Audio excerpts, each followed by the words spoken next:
ધોરણ 11 સામાન્ય પ્રવાહ વિષય છે આંકડાશાસ્ત્ર અને વાર્ષિક પરીક્ષા 2025 તેનું ખૂબ જ અગત્યનું આ પેપર છે.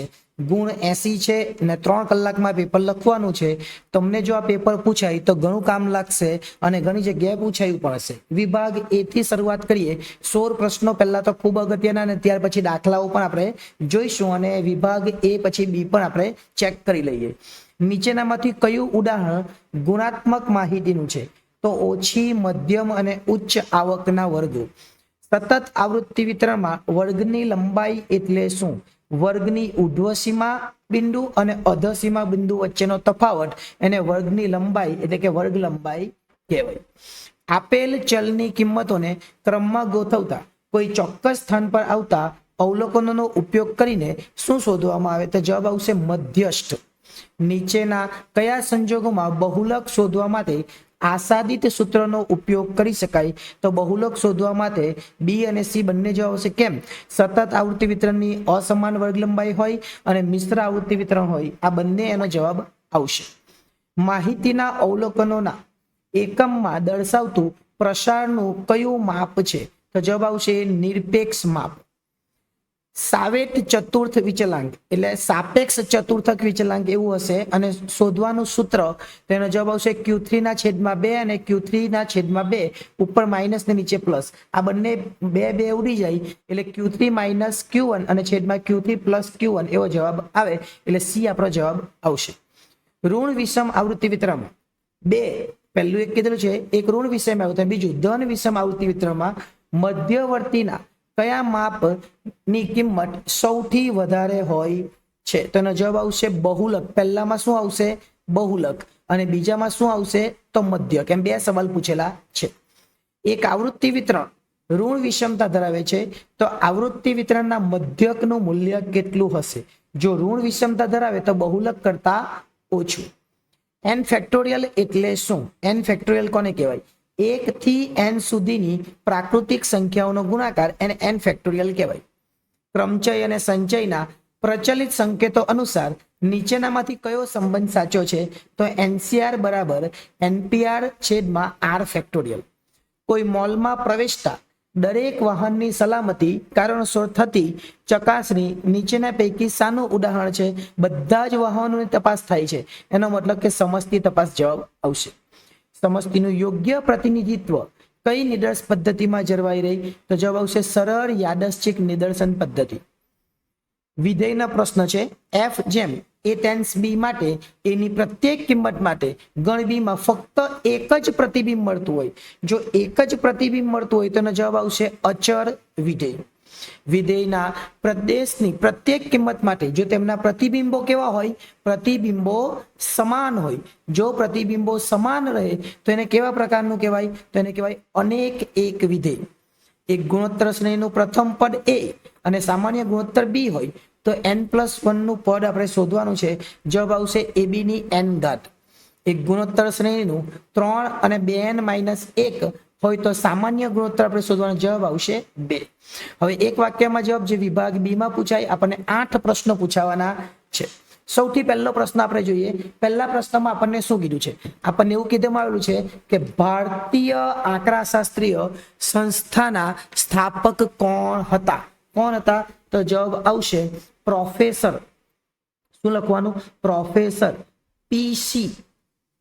પીસી મહાલનોબિસ. શું જવાબ આવશે? પ્રોફેસર પીસી મહાલનોબિસ અથવા મહાલનોબિસ, જે વાંચવું હોય તે. સંચય આવૃત્તિની વ્યાખ્યા જે ક્રમશઃ વધતી જાય આવૃત્તિમાં, એનો જવાબ આવશે કઈ પરિસ્થિતિમાં ગુણોત્તર મધ્યક શોધી શકાતો? આ વ્યાખ્યા વાંચી લેવાની, વ્યવસ્થિત પ્રોપર વાંચવાની હે.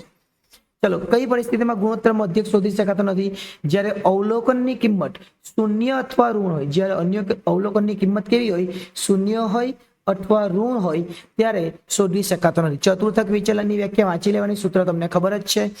એક આવૃત્તિ વિતરણમાં x બાર m અને mo એટલે મધ્યક, મધ્યસ્થ અને બહુલક સરખા હોય એને સમમિત આવૃત્તિ વિતરણ કહેવાય. તેની વિષમતા વિશે શું કહેશો? જો સમમિત આવૃત્તિ વિતરણ હોય, હું કીધેલું છે સમમિત આવૃત્તિ વિતરણ હોય તો વિષમતા કેવી હોય? તો વિષમતા શૂન્ય હોય. તો વિષમતા વિશે શૂન્ય કહી છે કે સમમિત આવૃત્તિ વિતરણ કહેવાય અને એ લખવાનું છે. માટે આ આવૃત્તિ વિતરણ એ સંમિત આવૃત્તિ વિતરણ છે અને એની વિષમતા એ શૂન્ય હશે અથવા શૂન્ય થાય. કોઈ એક શાળાના વિદ્યાર્થીઓનો સમસ્યાનો અભ્યાસ કરવા માટે જો બધા જ વિદ્યાર્થીઓનો પ્રશ્ન પૂછી એકત્રિત કરવામાં આવે તો એને કઈ તપાસ કહેવાય? બધા જ વિદ્યાર્થીઓ છે, દરેક વિદ્યાર્થી છે, તો એને શું કહેવાય? તો એને કહેવાય સમસ્તી તપાસ. કઈ તપાસ કહેવાય? એને સમસ્તી તપાસ કહેવાય. એક વિધેયની વ્યાખ્યા, આ વ્યાખ્યા પણ ખાસ જોઈ લેવાની. અને ત્યાર પછી ગુણોત્તર આપણને પૂછેલું છે તો એનો જવાબ શું આવશે? તો આપણે 1/4 પહેલા તો લખવાના. શું લખવાનું ધ્યાન આપજો? 1/4 અને પછી લખવાનું y/1. આ બંનેનો ગુણાકાર કરી દેવાનો એટલે 1 થાય અને y નો ગુણાકાર કોની સાથે કરી દેવાનો? એટલે y ને આ બાજુ રાખ્યા તો 4 આવવાના છે એટલે y બરાબર કેટલો જવાબ આવશે? 1/4. આ તમારે જોઈ લેવાનું. અહીંયા T1/T2 ને એવું કરીને એની વાત કરેલી છે. ત્યાર પછી તમે જોઈ શકો આપણને વિભાગ સી ની અંદર કયા પ્રશ્નો પૂછેલા છે એ પણ તમે જોઈ લેજો, કામ લાગશે. અહીંયા વિભાગ સી ની અંદર પ્રશ્નાવલી તૈયાર કરવી એક કરા છે, આ પણ જોઈ લેવાનું. આકૃતિની મર્યાદાઓ પૂછાય. અહીંયા તમારે શું કરવાનું? WX નો ગુણાકાર કરવાનો. શું કરવાનું છે? W અને X નો ગુણાકાર કરવાનો. એટલે આવું કરી શકાય. આપણે પહેલા આપણને W આપેલું છે, પછી આપણને x આપેલું છે, પછી આપણને wx લખી દેવાનો, આનો સરવાળો કરી દેવાનો અને આ w નો સરવાળો કેટલા? 5 4 1 એટલે 10 અને અહીંયા 1500 છે, અહીંયા 800 છે, અહીંયા 200 છે. આનો ગુણાકાર 5 સાથે કરવાનો એટલે 7500 થાય. આનો ગુણાકાર કરવાનો એટલે 3200 થાય. આનો ગુણાકાર કરવાનો એટલે 200 થાય. આ જે સરવાળો છે એટલે 900 થવાના અને 10 900 ભાગી કરવાનો એટલે જવાબ આવશે 190. શું આવશે? 1090. આ રીતના ચેક કરી લેજો, બરાબર. ચલો ત્યાર પછી વાત કરીએ. અહીંયા વિસ્તાર શોધવાનો છે. સૌથી મોટું અવલોકન 11 છે, સૌથી નાનું અવલોકન -3 છે. જવાબ કેવી રીતના કરવાનો? તો આ બંને વચ્ચેનો તફાવત એટલે 11 -3 કહેવાય એટલે 11 + 3 એટલે જવાબ 14 આવશે. અને વિસ્તારના છેદમાં વિસ્તારાંક કરવો હોય તો એ આપણને ખબર છે ઉપર પ્લસ ને નીચે માઇનસ, એ પ્રમાણે કરી લેવાનું. ત્યાર પછી 2 લક્ષણો પૂછેલા છે એ કરી લેવાના. ત્યાર પછી કેટલી સંખ્યાઓ બનાવી શકાય? અમારી 0 વાળી સંખ્યા કાઢી નાખવાની. આવા દાખલા બધા જ આપણી ચેનલ ઉપર ઉપલબ્ધ છે, જોઈ લેજો. 12 એકમો છે, 3 પદીક બનાવવાનું છે, આ પણ છે જ. આ દરેક વસ્તુના પ્રશ્નોના જવાબો આપણી ચેનલ પર દરેક જવાબો ઉપલબ્ધ છે. આવા પ્રશ્નો પણ આપણે પૂછી શકાય. કેવી રીતના પ્રશ્નોના જવાબ આવે એ ચેક કરી લેવાના. અહીંયા તમને શું કીધેલું છે જોજો, હું તમને 1-2 સેમ્પલ કહી દઉં. અહીંયા તમને શું કીધેલું છે? 9મા ધોરણમાં વિદ્યાર્થીઓ 100 છે, 9મા ધોરણમાં વિદ્યાર્થીનીઓ 50 છે, તો કુલ 9મા ધોરણમાં કેટલા કહેવાય? 150 કહેવાય. એકદમ સરળ છે. તો 150 આવે તો અહીંયા કેટલા આવવાના? 100 આવે. એટલે આ રીતના તમારે ગણી લેવાનું. અહીંયા ધોરણ 10માં કેટલા છે? 400. અહીંયા ધોરણ 10માં કેટલા છે?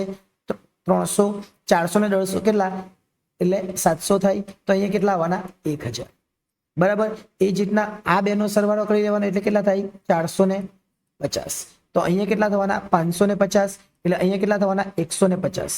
આ 150, આ 150 એટલે 300 થઈ ગયા. એટલે એકદમ સરળ છે. અહીંયા 200 માં અહીંયા 100 ઉમેરી દેવાના એટલે આ પણ થઈ જાય. અહીંયા 100 ઉમેરી દેવાના એટલે આ પણ થઈ જાય. આ 200 ને 100 એટલે કેટલા થવાય? 300.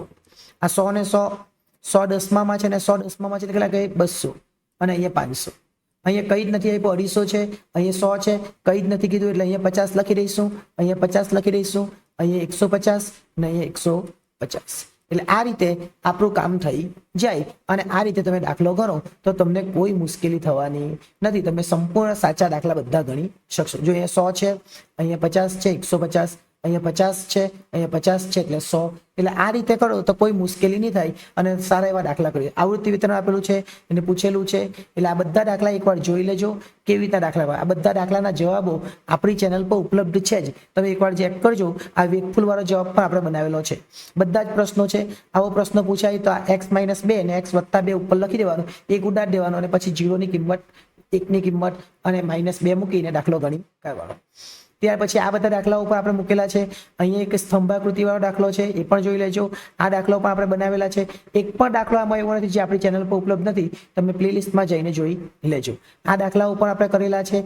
અને છેલ્લા 2 દાખલાની વાત કરીએ, આ દાખલો અને આ દાખલો એ અત્યારે છેલ્લા 2-3 દિવસમાં આપણે મૂકેલા છે. અને એવું લાગે તો લિંક પર આપણે આપી દઈશું, ચેક કરી લેજો જેથી કરીને તમે સારામાં સારા માર્ક્સ મેળવી શકો. આભાર.